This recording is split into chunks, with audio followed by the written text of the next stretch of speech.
What's going on, guys? Glad you could come out and join me. We're here at Hammond, Louisiana, at the pilot today. I want to pick up where I left off a couple of weeks ago with my origin story, and I'm going to talk about the truck that I'm currently running, which is a F350 single rear wheel. I've got right at 60,000 miles on it. So I've spent some time behind the wheel. I'll be able to go over the pros and cons of running that setup and with this new trailer that I got. So like we left off, I just got back from Afghanistan in 2013. And I went back to the police department working my regular job. I was on day shift, It wasn't too far out of the normal from previously. But sorry about that. But so there's a couple of girls that I'd been dating a little bit off and on during that time, and I met my ex-wife. Which guys, looking back now after taking the red pill and organizing all that information, should have been a red flag. But she was married at the time. She told me they were separated and had been separated for a while, but later on I found out that may not have actually been true, because believe it or not, women will lie to you if it benefits them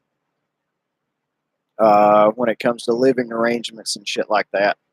But so me and her started talking and dating a little bit, and we probably dated for a couple of months when her divorce was finally final.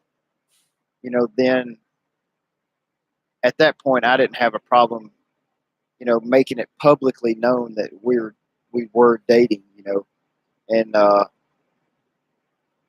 which everything was going really well. And then eventually she did move in with me in my apartment. And hindsight's 2020, but that was actually the best part of our relationship, was when she lived with me. And it stayed this way for a long time, like 6 months, 6 or 7 months or something like that, because we finished the lease out on my apartment. And they'll say women will act different when you start living with them, and that is true. She did start acting a little bit different. She wasn't really, like, per se, misbehaving like she was later on, but you could tell that she was definitely a lot more whiny and needy at that point. And intimacy was never withheld, despite that being a major flaw with living arrangements. And I kind of attribute that to the job that I did. I was a law enforcement officer, so I was very in control of the situations that I dealt with, and that just translated to the house. Like I didn't bitch out about everything. She lived in my frame, is what you could say.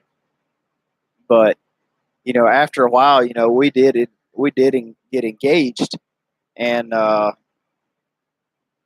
then after the year was up on my apartment, we gave the lease up and moved into her house, because why would you have a lease and a mortgage? That doesn't make financially good sense. But it was actually a lot of good sense when you take into consideration a relationship. But hindsight's 2020, like I said.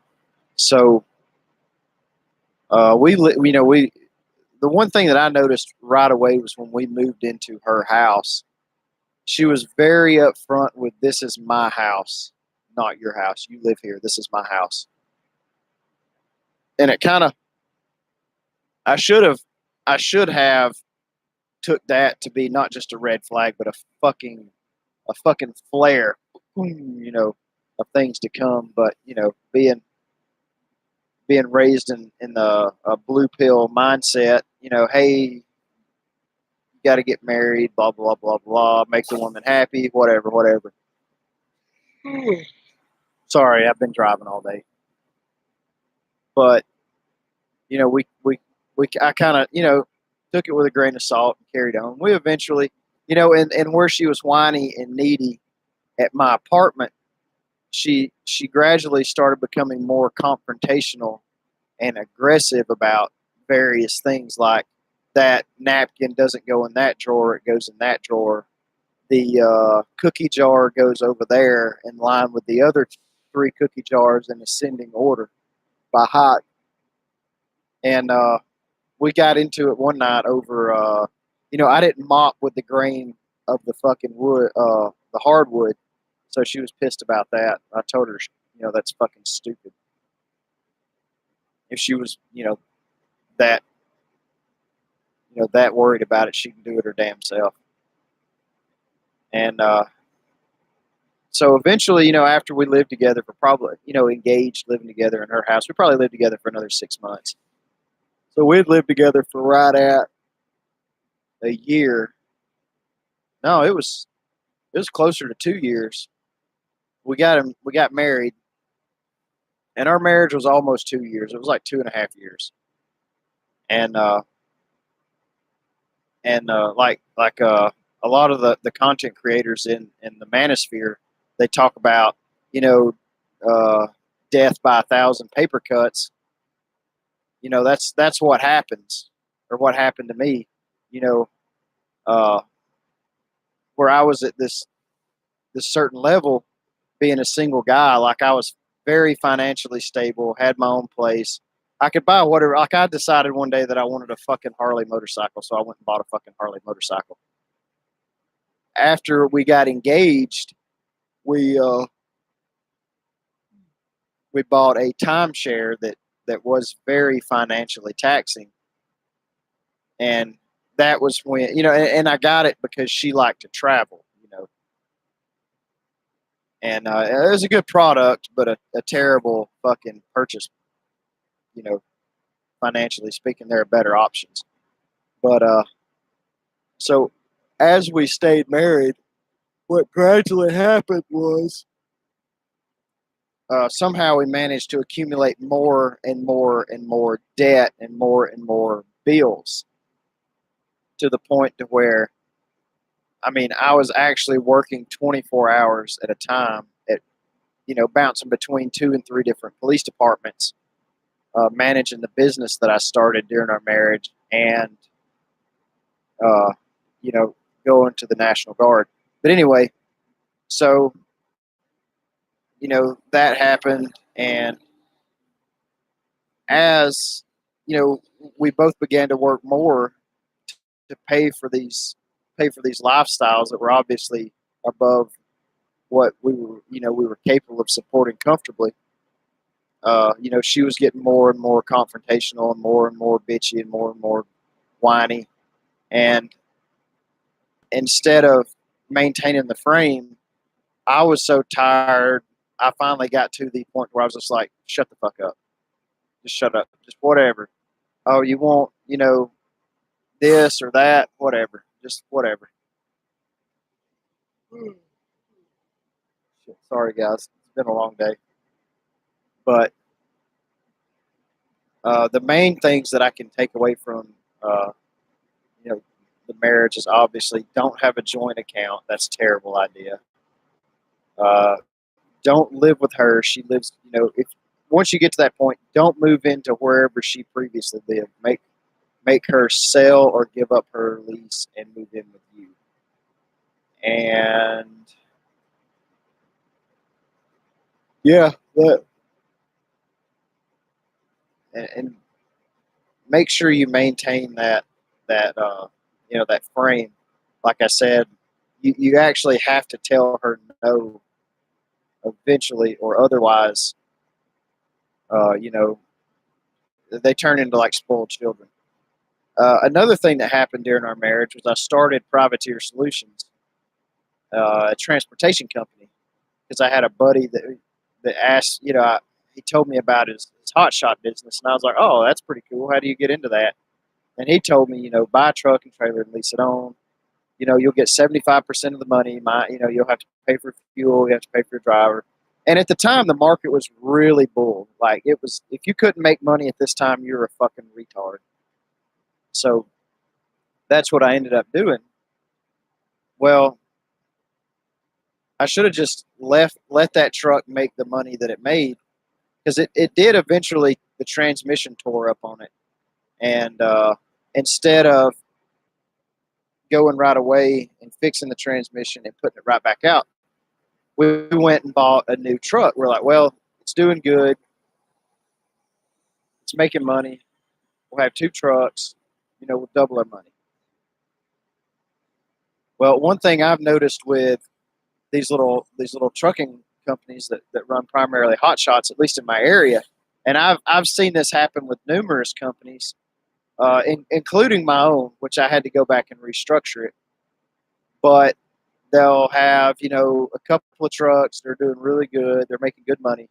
Well, then over a very short amount of time, they'll double their fleet numbers. Like, where, I think he had like 11 or 12 trucks or something like that. He went to like fucking 30 or some shit, just a huge number of trucks. And what ends up happening, it happens every time, that they are unable to keep drivers in those trucks, and then they are unable to keep the trucks loaded because there's just so many out there.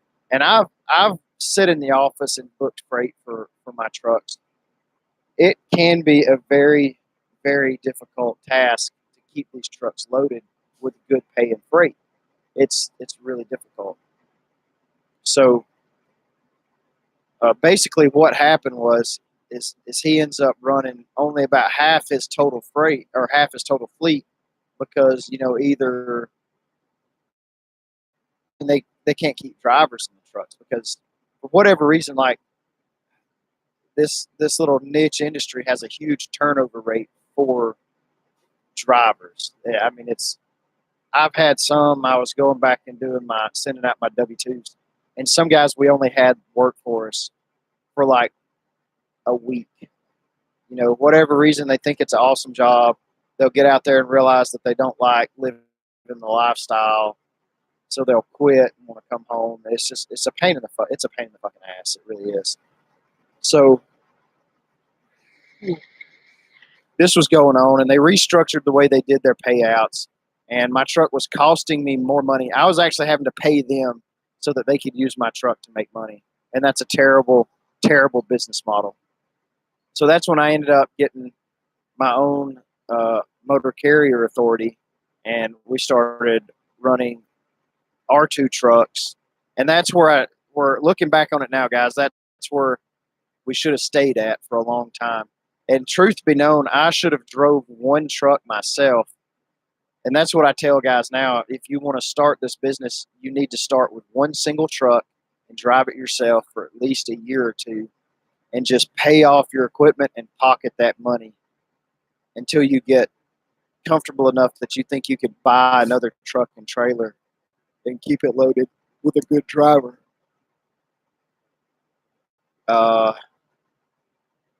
Yeah, so we rock on, and of course I'm spending every off day that I have at the business, and that also causes stress between me and my ex-wife, because women don't care about the process, they care about the end.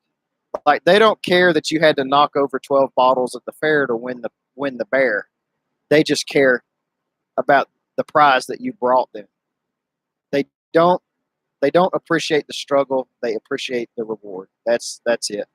So the struggle was causing me to spend more time at the business, obviously, because nobody's going to give the business the attention that I do. And that was very taxing on my time. So eventually I do hire a second fleet manager, and he came from the previous company that I was associated with, and he brought 5 trucks of his own. And, I trusted that he had, good sense to be a fleet manager. Well, between my trust in uh, a higher level employee, and I guess my lack of experience dealing with the industry, after about 6 or 7 months, that fucking exploded because he was more concerned about making money than operating the business legally and safely. And you have to find a balance in that, because if you don't, your business is going to just tear itself apart, and your overhead's going to quickly become so expensive to even do business that you won't be able to make profit. And I'll get into more of that on some future videos. But the last year of my marriage was the most critical. Like, she went back to we were obviously working around the clock trying to make these, make get all of our bills paid. So we weren't really spending much time with each other. And the people that she was around at work were extremely negative towards men. And in my opinion, the reason for this was because they were, most of them were, older women. And by older, I mean like 40 plus. They're past the epiphany phase. They rode the carousel through their prime and then woke up one day old, fat, single, with a house full of cats. And, they hate men because they're no longer desirable on the sexual marketplace. So that's all she heard all day. And then the other girl that was close to her age was a road whore, basically, that used her assets to gain more assets. If you see what you smell what I'm cooking. So, and then she was becoming more confrontational about that. We started using fertility drugs to try to have children. And guys, let me tell you from experience, that shit is not worth it at all. It will make your wife or girlfriend at least 3 times more crazy. And if the first dose of drugs don't work, they'll double it, and that'll give you a 10x multiplier on the crazy, and it's not worth it. It is not worth it, guys. Don't do it. Just adopt a child. Just adopt a child, or get a pet. I can tell you firsthand. I remember one night we got into it because I wanted to go to the gym, and it ended with her screaming until she passed out after she tried to kill herself, because in her mind that meant that I wanted to leave her because she couldn't have kids. That's what this medicine will do to a woman. It is unreal. Not worth it at all. So, after that rocked on for a while, we ended up, separating and getting a divorce. And in the process of that, she went to a neighboring county and accused me of domestic violence and had me removed from the house with a protection from abuse order. Now, granted, according to Alabama, there has to be an actual crime take place. Like, there actually has to be a domestic crime take place. Like, we would actually have to fight, and one of us would actually have to be formally charged to get one of these. But because she went through the Safe Place representative, and they're all about that stuff, and went through a neighboring county instead of the one we lived in, she was able to get that shit skirted through the fucking court system. And that eventually ended up in a dismissal because she was texting some of my friends and coworkers that, she really wasn't scared of me. She just wanted to show me that I couldn't do whatever the fuck I wanted to. And, during all that's when our divorce was finally finalized. I learned a lot from that experience as far as like dealing with women on the long-term basis. And also that, to be honest, if you don't plan on having kids with a woman, it's really not worth the risk to yourself to to get the state involved in your relationship. And if she's really pushing for that, then you probably need to take that as a warning. Like, like for example, towards the end of our marriage, my ex-wife wanted to go back to school to be a nurse practitioner, which I was all for, 110% supportive of that. And she got to the point to where she was almost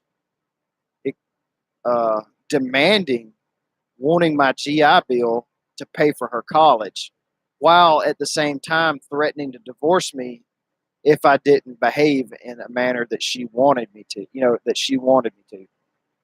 So it kindly, got to a point where I told her one night, I said, look, you threaten to divorce me almost daily. I'm not giving you my fucking educational benefits so you can divorce my ass and leave me with nothing. It's not going to happen, period. And I told her, I said, if you can act like a real wife, I might consider giving you my GI Bill again. Which after that, she never asked me for it again, and we eventually did get a divorce. So that leads me to believe that she was planning her exit for a while, and was just trying to get everything that she could out of me while she still could. That's just seems to be how women operate nowadays. So after that, I pretty much been devoted fully to my business. I haven't really been policing a whole lot, just here and there. And yeah, I'll give more updates on that later on.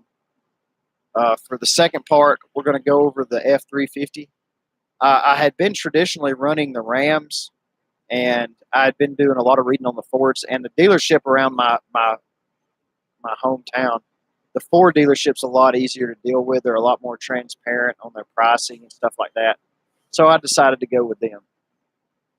So I've got 60,000 miles on my truck. It's like 59,200 or something. It may be a little more than that. I don't know. It's right at 59 and some change. So one thing that I did notice right off the bat, if you swerve too much or veer back and forth in your lane, or if the roads are too rough, the truck will alert you that you're tired and fatigued and you need to pull over, which can be aggravating if you're going through Arizona on like I-40 when there's a bazillion potholes because it's constantly going off. It sounds like the seatbelt alarm. It also has the active cruise control with that automatic braking, which can be a pain in the ass because if somebody slows down to merge into a different lane or like get onto an exit ramp, like red lights and shit start going off on the dash and alarms go off and the brake will the truck will automatically press the brake like pretty fucking hard.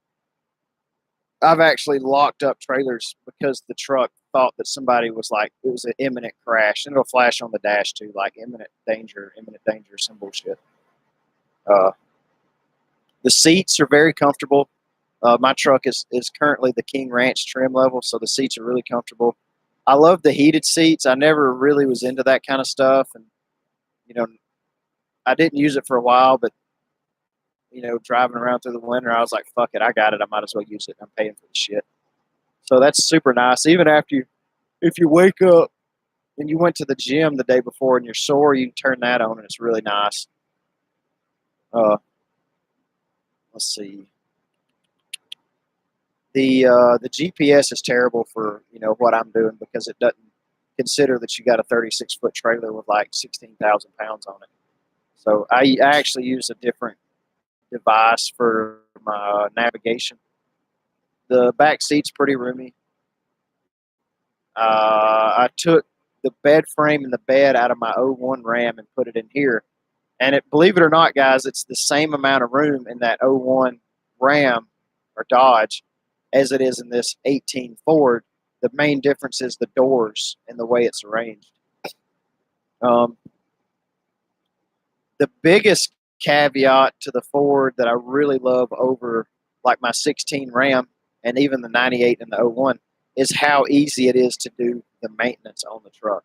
Changing the oil is super, super fucking easy. You can do everything from under the truck except add the oil to the motor, because Ford has put the oil filter right there in the open, right behind the passenger side tire, and then the drain plug is right next to it, so you can drain the oil and remove your oil filter at the same time. The only bad thing is because the oil filter is at the bottom of the motor, oil will pool on the top of that oil filter, so when you crack the seal, it'll drain out all over the oil filter. But you can drill you a couple holes in it and drain that oil filter out, and kind of curve that a little bit. The fuel filter swaps is super fucking easy too. All you need is one 8mm socket versus an inch and 8, uh, you know, full size socket, and an oil filter wrench for the Ram. Like to change the under the hood filter on the Ford, you disconnect 3 snaps, pull the tubes off, and you just take your hand and twist the canister and pull it out because it just sits right there on top of the motor. It's exposed. It's fully exposed. You just like it's a self-contained cartridge, but you remove the entire housing. The entire housing is disposable on the Ford, versus the fuel filter housing on the Ram is permanent, and you take the lid off with that 1 1/8 socket and remove the cardboard filter, and that's what you put back in it, which is a pain in the ass because you got to take the lid off. And me, since I'm like 5'7", I actually have to climb into the motor of the truck, and I'm down in there with a socket trying to open this housing, and the people that did the maintenance on it last decided that they probably put it on way too fucking tight. Now I'm having trouble getting that bitch off again. Whereas it's not a problem with the Ford. To change the one under the hood, all you need is your fucking paws, and you can do it. Maybe a screwdriver or a knife if one of the little snaps don't want to, is being a pain in the ass. Under the bed, it's a self-contained cartridge, and you just drain all the diesel fuel out. It's like maybe 2 liters or half a gallon of diesel fuel in there, and then you'll unscrew the screws and drop the base plate out, and it's just a big, looks almost like an air conditioner filter for your house, except it's about that big. I usually change mine about every 25,000. I think I actually went like 27,000 this last time, and it still had about an inch all the way across the top that was still clean on the filter. And it's just insanely easy. One thing that I don't like about the Ford is the auxiliary port on the trailer for like the breakaway cable, and if you have like a work lights or something, it has some kind of relay in it or some bullshit. Mine don't work. I don't know if it's a wiring issue with the Ford truck or if they're all like that. I've talked to some buddies and they don't seem to have the same problem I do. So it may just be an isolated incident with my truck. I like the short bed. I got the short bed version because I think it's I think long beds look stupid unless it's a dually, which I like the dually fenders and stuff bed on the Fords because the Rams, it looks like a fat country girl, with big ass hips, whereas the Fords have all the hard lines and stuff like that. It's like more aesthetically pleasing, I guess you could say. I do like the new Longhorn interior though. That shit looks bad, but not enough that I would have to deal with crawling into the motor. Oh, and the oil filter location on the Cummins is, Jesus Christ, it's such a pain in the ass to get to.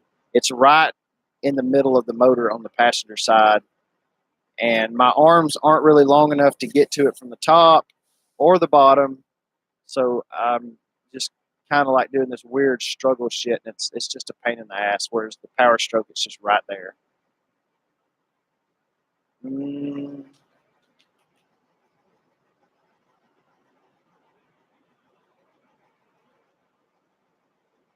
As far as power goes, this truck has plenty of power.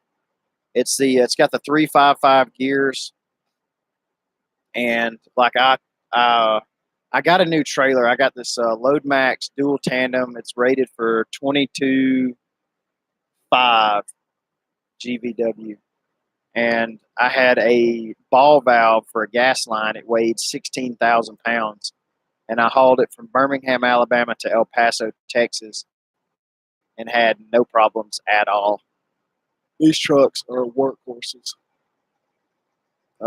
I do suggest, eventually you may want to just go ahead and get a dually 350 just for long-term growth, because 16,000 is about maximum of what I want to put on this truck because of the single. Not that I don't think that it'll pull it. I really believe the truck would pull more than that.